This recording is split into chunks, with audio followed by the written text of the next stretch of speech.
ओम श्री परमात्मने नमः।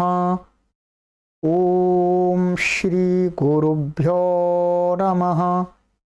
ओम श्री ऋषिभ्यो नमः।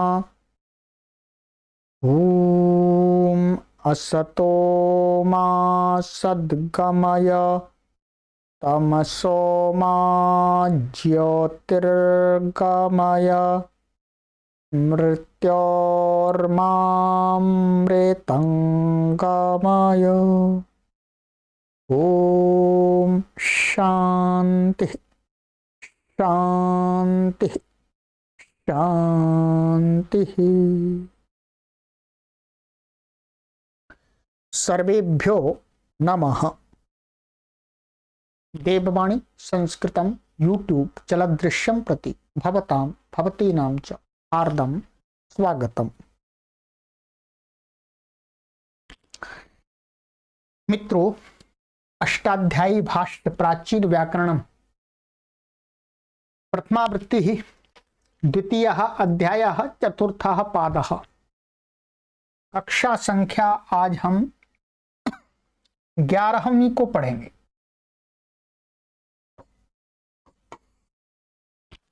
दस कक्षाएं मैंने आपको पढ़ा दी हैं। प्ले लिस्ट में कॉलम बना हुआ है। अधिक जानकारी के लिए आप इस व्हाट्सएप नंबर पर संपर्क कर लीजिएगा। चलिएगा, गत कक्षा में मैंने आपको यहां तक पढ़ा दिया था, सूत्र संख्या 44 तक पढ़ा दिया था। यहां तक पढ़ा दिया था। आज आगे पढ़ेंगे। 45वां सूत्र है 45, इणो गा लुंगी। ठीक है, चलिएगा।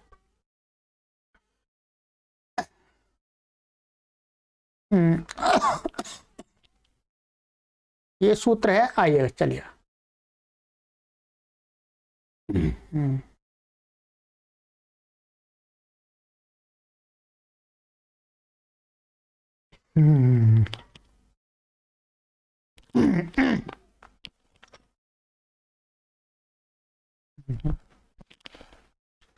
बोलिएगा। इणो गा लुंगी। इणः षष्ठी विभक्ति एक वचनांतम। गा लुप्त प्रथमांत निर्देशः। लुंगी सप्तमी विभक्ति एक वचनांतम। सरल है, ठीक है।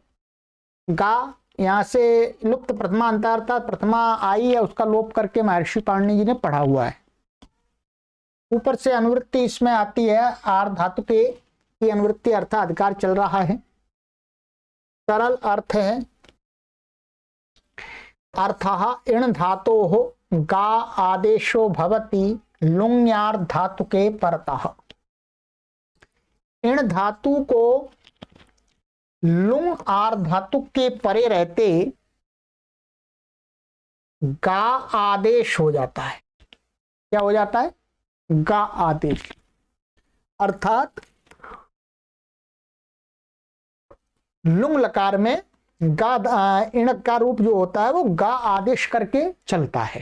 ठीक है, उदाहरण है अगात, अगाताम, अगुह। ठीक है, ये लुंग लकार के प्रथम पुरुष के एक वचन, द्विवचन, बहुवचन के रूप दिए हैं। सिद्धि सरल है, कुछ भी कठिन नहीं है इसमें। ये अगात है। अगात में हम क्या करेंगे? इण धातु है, इण गतौ, तो उसको क्या हो जाएगा?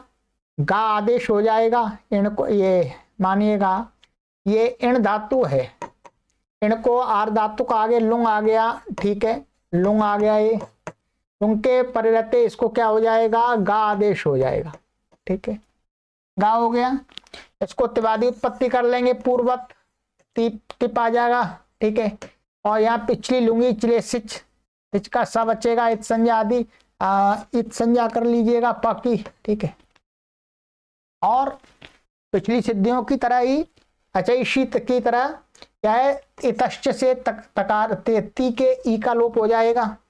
ठीक है, तो अब आपका क्या बचा? ये बचा, ये अट आगम का अ, गा और ये सिच का सा और ये तिप का ता। ठीक है, बाकी सब पूर्ववत कर लीजिएगा। यहां पर ये स्थिति दिखा दी है गुरुजी ने। यहां पर सिच का सकार का लोप हो जाता, लुक हो जाता, लोप नहीं लुक। ये सूत्र है गात स्था गुपा भुभ्य परस्मै पदेशु। ठीक है, यहां पर ये 2 4 77 सूत्र मैं आपको दिखा देता हूं। इससे क्या होता है, सिच के सकार का लुक होता है, ये है। ठीक है,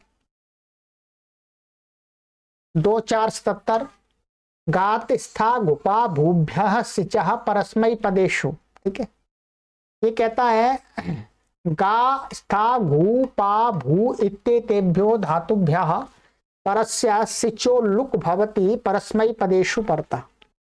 यदि परस्मै पद परक जो सिच है उसका लुक हो जाता है, लुक माने प्रत्यय से लुक सुलुपः। तो गा धातु है, ये गा धातु और आदेश दोनों का ग्रहण है। ठीक है, तो गा है यहाँ पर स्था और भू, भू संज्ञक धातु है, पा और भू है, तो हमें इनसे अभी कुछ नहीं लेना, गा लेना है। तो गा से उत्तर सिच के सकार का लोप हो गया, लुक हो गया। ठीक है, लुक हो गया तो क्या बना हमारा, तो अब बन गया हमारा, मानिएगा ये इसका लुक हो गया, आगात बन गया ये। ठीक है, आगात बन गया। इसी प्रकार से आगाताम, यहां पर भी सिच के सकार का लोप हो जाएगा। ठीक है, और यहां तस को ताम हो जाएगा, द्विवचन का है, बाकी समान है। ठीक है, इस सूत्र से गा आदेश हो जाएगा। ठीक है, आगू यहां पर पूर्ववत सारी स्थिति रहेगी, ये अट का आ और ये गा हो जाएगा और ये सिच आएगा और यहां पर ये सिच और ये आएगा, यहां पर क्या होगा, ये जी। ठीक है, टिप तस जी, जी को यहां पर क्या हो जाता है, जुस आदेश हो जाता है। जैसा कि पिछली कक्षा में हमने बात की थी, क्या हो जाता है, झेर जुस से जुस आदेश हो जाता है। ये सूत्र हमने यहाँ पर पढ़ा हुआ था। चलिए दिखा देते हैं आपको।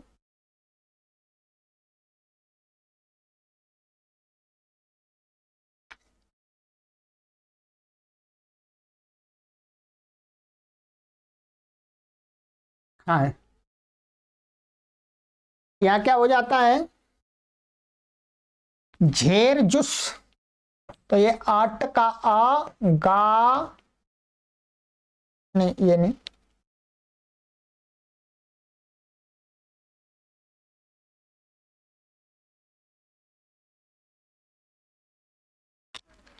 अट का आ और ये गा सा का लोप हो जाएगा, लुक हो जाएगा उसी सूत्र से।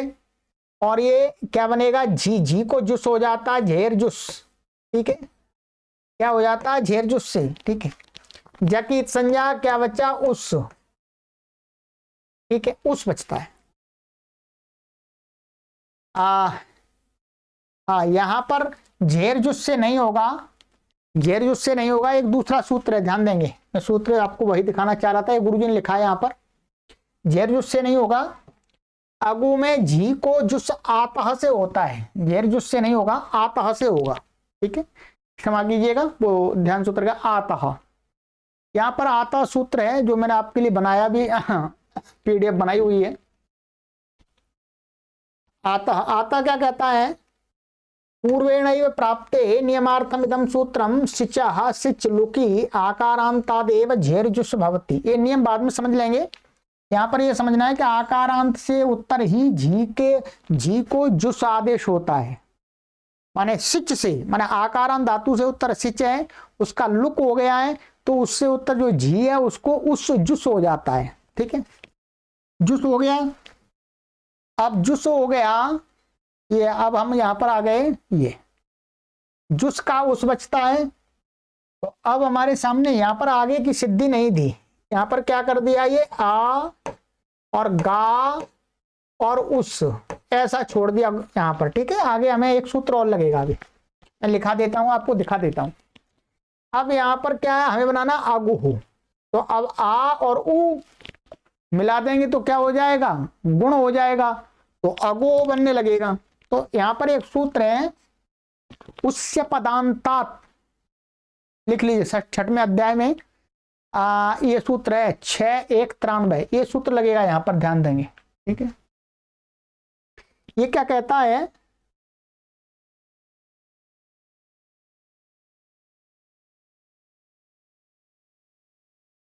ये कहता है अपदांताद अवर्णात उसी परतः पूर्व परयोः स्थाने पररूपम एकादेशो भवति संहितायाम विषय। माने पद के अंत में, अर्थात पद के अंत में नहीं हो, माने पद के बीच में हो, पद माने शब्द के बीच में हो, क्या अवर्ण, अवर्ण का अर्थ है ह्रस्व आ हो अथवा दीर्घ आ हो, ठीक है, कुछ भी हो, अवर्ण कहा है। ठीक है, और कहते हैं उससे उत्तर उसी परे, माने उस माने जिसका उस परे हो बाद में, तो पूर्व पर के स्थान में जुस उसके उ और पूर्व का जो अवर्ण है उन दोनों के स्थान में पररूप में एक आदेश भवति, माने पर जैसा हो जाता है। माने मानिएगा ये आ गा और ये उस है, तो इस आ और उ के स्थान में कैसा आदेश हो जाएगा, उ हो जाएगा पर का जैसा दोनों के स्थान में, तो क्या बन जाएगा आगुस,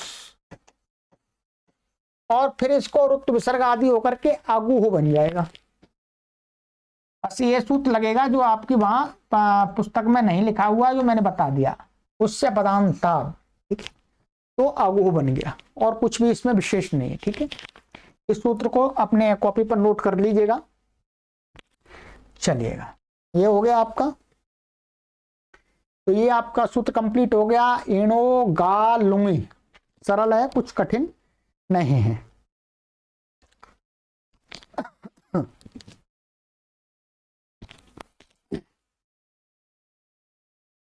चलिएगा, ये हो गया एणो गा लुंगी। अब इसके आगे हमारा सूत्र चलते हैं, सूत्र संख्या 46। सूत्र है अणु गामेरा बोधने। ठीक है, अणु सप्तमी व्यक्ति ही एक वचनांतम, गमे ही प्रथमा व्यक्ति ही एक वचनांतम, अबोधने सप्तमी व्यक्ति ही एक वचनांतम। समासः न बोधनम अबोधनम, तस्मिन् अबोधने। ठीक है, नहीं तत्पुरुषः, बोधन माने ज्ञान होना, जानने अर्थ में। ठीक है, अनुवृत्ति आती है ऊपर से एणः आर्ध धातुके की, अर्थः अणौ आर्ध धातुके परतः अवबोधनार्थस्य अज्ञानार्थस्य एणौ गमिरादेशो भवति।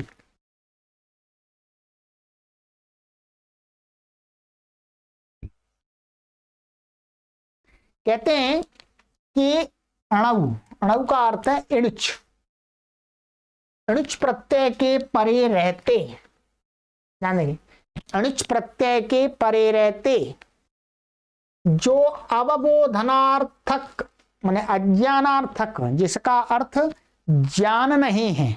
ठीक है, माने अज्ञान अर्थ वाली इण धातु को क्या हो जाता है, गमी आदेश हो जाता है, ज्ञान अर्थ में वर्तमान नहीं होनी चाहिए। ठीक है, तो गमयति, गमयता, गमयंती बिल्कुल सरल है, कुछ भी विशेष नहीं है इसमें। ठीक है, कुछ विशेष है वो मैं बता देता हूं आपको। गमयति का अर्थ है भेजता है, क्या है गमयति, गमयता और गमयंती। ठीक है, अण्यंत की सिद्धियां हम बहुत बार दिखा आए हैं, सो उसी प्रकार समझे, गुरु जी ने लिख दिया है, फिर भी मैं आपकी सहायता कर देता हूं। तो यहां पर क्या है, इण है ये अवबोधनार्थक है, अर्थात भेजना अर्थ है यहां पर ये, और यहां पर हेतुमती च, हेतुमती च से क्या जाता है, अणिच आ जाता है, अणिच आ जाता, प्रत्यय परश्च ये ई बचता है। ठीक है, और इसके परे रहते इनको क्या हो जाएगा, गम, ध्यान दे, गमी आदेश हो जाता है, और ये जो इकार है इसमें लिखा हुआ है ये इनको गमी आदेश हो जाता है। गमी में इकार उच्चारण के लिए है, वो महर्षि पाणिनि ने इकार उच्चारण के लिए पढ़ा है, उसकी इत संज्ञा नहीं होती, वैसे हट जाता है, तो ये क्या हो जाता है, गम बचता है, गम आदेश हो जाता है। ठीक है, अब क्या हो गया, ये हेतुमती च देख लीजिएगा। हेतुमती च मैं दिखा देता हूं आपको। तीसरे अध्याय के प्रथम पाद में 26वां सूत्र है। ये हेतुमती च सा हमने पहले भी लगाया है। अर्थः स्वतंत्रस्य कर्तुः प्रयोजको हेतुः तत्प्रयोजको हेतुश्च इत्यनेन हेतु संज्ञा भवति। हेतुरस्यास्ति इति हेतुमान् हेतोः व्यापारः प्रेषणादि लक्षणः तस्मिन् हेतुमति अविधेये धातोर् णिच् प्रत्ययो भवति। मोटे मोटा ये अर्थ समझ लीजिएगा, जब कोई कर्ता स्वयं क्रिया को ना करके किसी दूसरे से करवाता है प्रेरणा दे करके, तो वो हेतु मति च से णिच होता है तब धातु में। तो यहाँ स्वयं नहीं जाता है, किसी को भेजता है, तो ये हेतुमती च से क्या हो गया, णिच हो गया। अब यहां पर णिच हो गया। णिच के सारा करने के बाद हमारी स्थिति क्या हो गई, ग मा और णिच का ई। ठीक है, हित संज्ञा कर लीजिएगा। चुटू से णी का आना चला जाएगा और चकी हित संज्ञा हलंतम तस्य लोपा दृष्टम लोपा। अब यहां पर क्या होता है, यहां पर यस्मात् प्रत्यय विधिष्ठितादि प्रत्यय अंगम से अंग संज्ञा है इसकी, इसके परे रहते। अंग के अधिकार में एक सूत्र है अत उपधाया, ध्यान देंगे, बहुत बार लगाया है। अचो इणति अत उपधाया। अत उपधाया क्या कहता है कि णित णित प्रत्यय के परे रहते अंग की उपधा ह्रस्व आकार को वृद्धि होती है। यहाँ पर णिच प्रत्यय णित है, अंग ये है, इसकी उपधा ह्रस्व आ है, उसको वृद्धि प्राप्त हो रही है। परंतु उस वृद्धि को रोकने वाला एक सूत्र है, उसको भी देख लीजिएगा। दोनों सूत्र देख लीजिएगा। तो यहां पर वृद्धि नहीं होती है, नहीं तो वृद्धि हो जाती है तो बताया से गामयति बनता, गामयति नहीं गमयति बनता है। आइएगा, ये एक सूत्र है, यहां देखिएगा, ये अत उपधाया, पहले भी हमने लगाया है।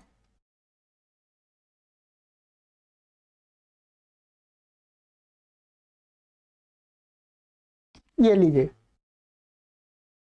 अंगस्योपधायाकारस्य स्थाने वृद्धिर्भवति इति णिति प्रत्यये परतः। मैं अंग की उपधा ह्रस्वाकार को के स्थान में वृद्धि हो जाती है, इति णित प्रत्यय के परे रहते। वो शर्त घट रही है, ये घट रहा है, परंतु इसका निषेध करने वाला एक सूत्र है आगे, उसको देख लीजिएगा।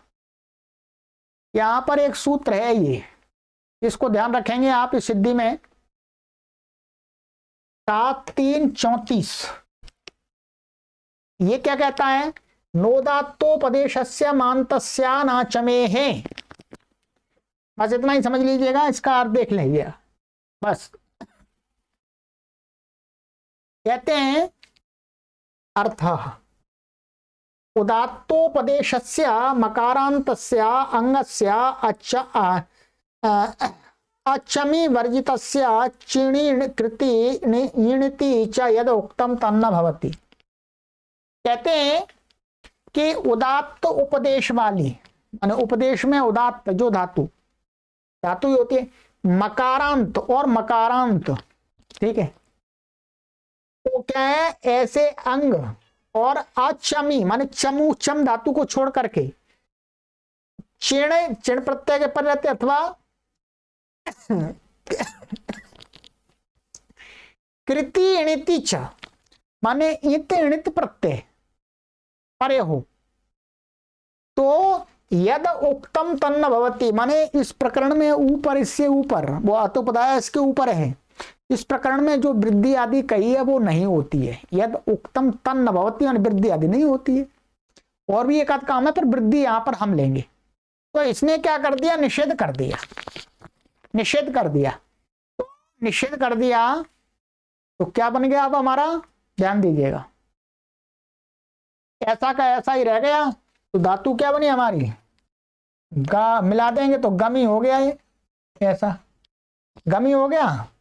अब इसकी क्या है, सनाद्यंता, सनाद्यंता धातवा से धातु संज्ञा है, धातु का अधिकार में तिवादी उत्पत्ति कर लीजिएगा। तिप आ गया, कर्तरी शप से शप आ गया और ये हट गया, गुण आदि हो जाएगा। इसको सार्वधातु कार्धातु का उसे गुण एचो यवा यावह, तो गा मा और आ या और आ गा मा याति बन गया। ठीक है, कुछ भी नहीं। इसी प्रकार से द्विवचन में गमयता बन जाएगा, बहुवचन में गमयंती बन जाए, जो अंता से अंता आदेश हो जाएगा। ठीक है जाको, ठीक है। ये सरल सिद्धियां हैं। जो मुख्य रूप से जो परेशानी थी वो मैंने आपको हटा दी, जो यहाँ नहीं लिखी थी। कोई आपको पूछ सकता था अथवा आप सोच भी नहीं सकते थे, कभी सोच नहीं सकते, तो अपनी तरफ से ही बता देता हूं। या वृद्धि प्राप्त थी, वृद्धि का निषेध कर दिया। नोदात्तोपदेशस्य मान्तस्य नोदात्तोपदेशस्य मान्तस्य नाचमेहि। ठीक है, चलिएगा। ये हो गया आपका 46वां सूत्र। ये सिद्धि आपको करनी पड़ेगी लिख करके, ध्यान देंगे तभी अभ्यास होगा। च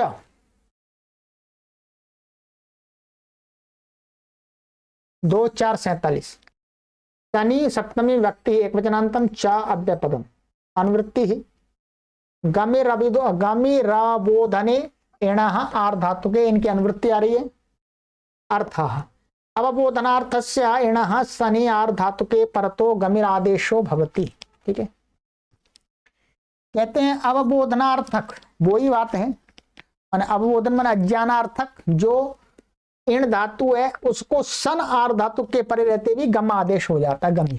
ठीक है, इणच के परे रहते था, अब सन के परे रहते हो गए। तो जी गामिष्यति, जी गामिष्यताः, जी गामिष्यन्ति, सरल है। सनादि की बहुत सारी सिद्धियां आपने की हुई, चिकीर्षका, चिकीर्षति, जिहीर्षति आदि। ठीक है, और भी पूर्वत सना वाले प्रकरण में पूरी की हुई है आपने अच्छी। तो यहां पर जिगमिष्यति जाना चाहता है, जिगमिष्यताः, जिगमिष्यन्ति। ठीक है, अनंत की सिद्धियां हम पूर्व में दिखाए हैं, कई बार दिखा दी हैं। ठीक है, यहां पर आपको क्या करना है वो बता देता हूं मैं। ठीक है, ये आपका गम धातु है, इण धातु है, और आगे यहां पर क्या हो जाएगा, धातो कर्मणः समान कर्तृकादिच्छायाम वा। तीसरे अध्याय के पहले पाद का सूत्र है सन वाला, उससे सन हो जाएगा। ठीक है, धातो कर्मणः समान कर्तृकादिच्छायाम सन हो गया। प्रत्यपरश्च ये नकीत संज्ञा, और सन के पर रहते आर धातुकम शेषा से आर धातु कहें। ठीक है, ऐसे इणच भी आर धातु था। तो अब क्या है, इसके पर रहते इस सूत्र से क्या हो जाएगा, इण को गम आदेश हो जाएगा। क्या गम, तो क्या बना गम, और ये सन, सन का सा। ठीक है, हो गया। अब यहां पर ये क्या है, एकाच उपदेश अनुदात्त से इसमें क्या है, इट का आगम, आर धातु का सिट बलादे से इट आगम प्राप्त होता है। एकाच उपदेश अनुदात्त से निषेध हो जाता है। ठीक है, निषेध नहीं होता। तो यहां पर ध्यान देंगे एकाच इससे, तो ये सन हो गया। अब यहां पर इट करना है आपको, ध्यान दें क्या करना है, इट करना है। तो यहां पर जो इट का विषय है वो क्या है, आर धातु का सिट बलादे से इट आगम प्राप्त होता है, उसका निषेध करता है एकाच उपदेशे नुदात्तात्। ठीक है, फिर उसका भी एक अपवाद सूत्र है, संख्या में लिखा देता हूं, आप पुस्तक में देख लीजिएगा। 2 7 2 58, कौन सा सूत्र है, 7 2 58 सूत्र है। गमे रिट परस्मई पदेशु, क्या गमे रिट परस्मई पदेशु से यहां पर इट आगम हो जाता है। क्या हो जाता है, इट आगम हो जाता है।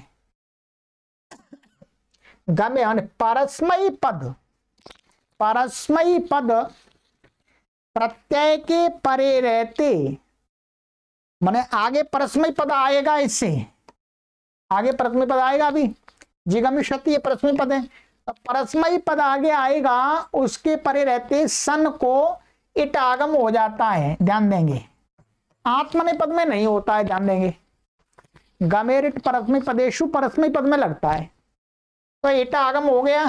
अब ये इट आगम हो गया, इट का अट्टा अट्टा चला जाएगा। अब यहां पर क्या है, सनाद्यंता धातुवा से धातु संज्ञा हो जाएगी। फिर संयंगोः, 6वें अध्याय के प्रथम पाद में द्वित्व करेंगे। संयंगोः एकाच द्वे प्रथमस्य, तो एकाच प्रथम एकाच को द्वित्व हो जाएगा। द्वित्व हो जाएगा तो किसको करेंगे? गम गम, ऐसा द्वित्व होगा, गम गम और इस। आइए अब हम इसको द्वित्व करेंगे तो बनेगा हमारा गम गम और ई और सा। ठीक है, पूर्वोभ्यासाः हलादि हलादि शेषाः, ये हो गया मा चला गया। अब ये रह गया ये गा। अब यहां पर क्या है, ये सूत्र लगेगा कोहोश्चु। कोहोश्चु माने अभ्यास में वर्तमान जो कवर्ग है उसको चवर्ग हो जाता है। स्थानीय अंतरतमा से क्या हो जाएगा, तीसरे को तीसरा हो जाएगा। क्या हो जाएगा? ज हो जाएगा। ज हो गया तो ज ग म और ए और स। फिर यहां पर एक सूत्र है संयतः। संयतः कहता है कि सन के परे रहते अभ्यास में जो ह्रस्व आकार है उसको ई हो जाता है। ये सन परे अभ्यास में वर्तमान ये ह्रस्व आकार है, इसको क्या हो जाएगा? ई हो जाएगा, तो जी बन जाएगा ये। ठीक है, जी बन जाएगा। तो और अभ्यास चर्च लगाएंगे। फिर इसमें एक सूत्र अभ्यास चर्च लगेगा। अभ्यास चर्च से जी को जी रहेगा, माने तीसरे अभ्यास चर्च कहता है कि पहले दूसरे को पहला, तीसरे चौथे को तीसरा। ठीक है, अभ्यास चर्च की जरूरत नहीं है, वैसे फिर भी लगेगा। ये सूत्र का नियम है कि यदि प्राप्त है तो लगेगा सूत्र। ठीक है, चाहे परिवर्तन हो चाहे ना हो, कोई परेशानी नहीं। तो जी को जा को जय कर देगा अभ्यास चर्च। ठीक है, अभ्यास चर्च की संख्या में बता देता हूं आपको। अभ्यास चर्च है आपका ये 8वें अध्याय के 4थे पाद में, सूत्र संख्या आप देखेंगे 53, 53 सूत्र है, 53 नंबर देख लीजिएगा। ठीक है, तो अब ये हमारा बनेगा जे गम। यहाँ आदेश प्रत्ययों से श हो जाएगा, इसको मूर्धन्य। ठीक है, तो क्या बन गया ये आपका जी ग में श, ऐसा बन जाएगा जी ग में श। अब जी ग में श, और अब इसमें शेषात्कर परस्मी पदम आदि लग करके क्या हो जाएगा? परस्मी पद हो जाएगा। तो ये तिप आ जाएगा यहाँ पर है, और शप आ जाएगा। शप का आ बचेगा, तिप का ती बचेगा, अतो गुणे लग जाएगा, तो यहाँ जी गा में शाती ऐसा बन जाएगा। ठीक है, जी गा में शतः, जी गा में शंति, ये द्विवचन का, ये बहुवचन का, कोई परेशानी नहीं है। ठीक है, यहाँ पर 2 बार अतो गुणे लगेगा, ये 2 बार लगेगा। एक तो शब्द के आकार का स के आकार में मिलन होगा, और फिर अंति के आकार का 2 बार अतो गुणे 2 बार लगेगा। ठीक है, चलिएगा ये हो गया। अब मैं आपको इन 2 सूत्रों के अर्थ दिखा देता हूं, कोष्ठु और संयतः। ठीक है, ये है आपका संयंगो। संयंगो भी आपको दिखा देते हैं, चलिएगा। संयंगो जो मैंने लगाया था, संयंगो को रहता है सनन्तस्य एङन्तस्य चानभ्यासस्य धातोरवयवस्य प्रथमस्यैकाचो जादेर द्वितीयस्य वा द्वे भवतः। ठीक है, माने सनंत और यंगंत होते हैं, उनके अनभ्यास माने अभ्यास से रहित, तो ऐसे अनभ्यास से रहित सनंत यंगंत धातु का अवयव प्रथम अवयव का एकाच का समुदाय, और आजादी धातु है तो द्वितीय अच का समुदाय का 2 बार उच्चारण हो जाता है। ठीक है, तो हमने यहाँ प्रथम एकाच का किया था क्योंकि आजादी नहीं है, हलादी है। फिर यहाँ पर है ये कोष्ठु। कोष्ठु का भी अर्थ पढ़ लीजिएगा। कोष्ठु कहता है अर्थ अभ्यासस्य कवर्ग हकारयोश्च वर्गादेशो भवति। अभ्यास में वर्तमान कवर्ग अथवा हकार को क्या हो जाता है? चवर्ग आदेश हो जाता है। तो जो अभी कवर्ग का ग था उसको चवर्ग आदेश हो गया, स्थानीय अंतरतमा से तृतीय को तृतीय हो गया था। ठीक है, ये हो गया था। इसके बाद में फिर मैंने लगाया था संयतः। संयतः, संयतः क्या कहता है? 7 4 79 अर्थ शनि पर तो अकारांतस्य अभ्यासस्य इकार आदेशो भवति, वही बताया था। सन के परे रहते ह्रस्व अकारांत अभ्यास वो इकार आदेश हो जाता है, ह्रस्व इकार है तो बन जाता है। ठीक है, तो ये बन गया आपका जिगामिषति, जिगामिषतः और जिगामिषन्ति। ठीक है, चलिएगा, ये आपको सिद्धियां करनी पड़ेंगी, अभ्यास करना पड़ेगा, लिख करके करनी पड़ेंगे। ठीक है, जो इसमें विशेष सूत्र लग रहे हैं पुस्तक में आपको नहीं दिख रहे हैं, वो मैंने आपको बता दिए हैं, संख्या पुस्तक में आप देख सक करके बना लेंगे। तो आज के सूत्र में आपको मैं आज की कक्षा में इतना ही पढ़ाऊंगा। 3 सूत्र पढ़ लिए हमने, एणोगा लुंगी, अणु गमिर्बोधने और सनीच। ठीक है, इनकी सिद्धियों को आप कीजिएगा, लिख के कीजिएगा। ठीक है, तो फिर अब आगे की कक्षा में पढ़ेंगे। आगे का सूत्र है हमारा इंगश्च। ठीक है, तो चलिएगा, सिद्धियों का अभ्यास आपको करना पड़ेगा। यदि आप असमर्थ हैं तो सिद्धियां आपसे नहीं हो पा रही हैं तो भी कोई परेशानी नहीं, फिर आप सूत्रों का अर्थ समझते रहिएगा। ठीक है, 100% लाभ नहीं मिलेगा तो आपको 50% लाभ तो मिलेगा ही है, लाभ तो मिलेगा। यदि आप 24-25 वर्ष की आयु के हैं तो हम आपसे निवेदन करेंगे कि आप सिद्धियां भी करें, और यदि आप मेरी आयु से भी बड़े हैं तो मैं आपसे निवेदन करूंगा कि आप मेरी सिद्धियों को सुनते रहिएगा। ठीक है, अर्थ पर फोकस दीजिएगा, अर्थ समझ में आ रहा है कि नहीं आ रहा। ठीक है, ये निवेदन कर रहा हूं, क्योंकि यदि आप मेरे से बड़ी आयु के हैं तो फिर आपके लिए सिद्धि करना कठिन है। ठीक है, तो आपको जितना समझ में आए उतना समझने का पूरा प्रयास कीजिएगा, आपको काफी लाभ होगा। ठीक है, चलिएगा, आगे की कक्षा में मिलते हैं। सर्वेभ्यो नमः।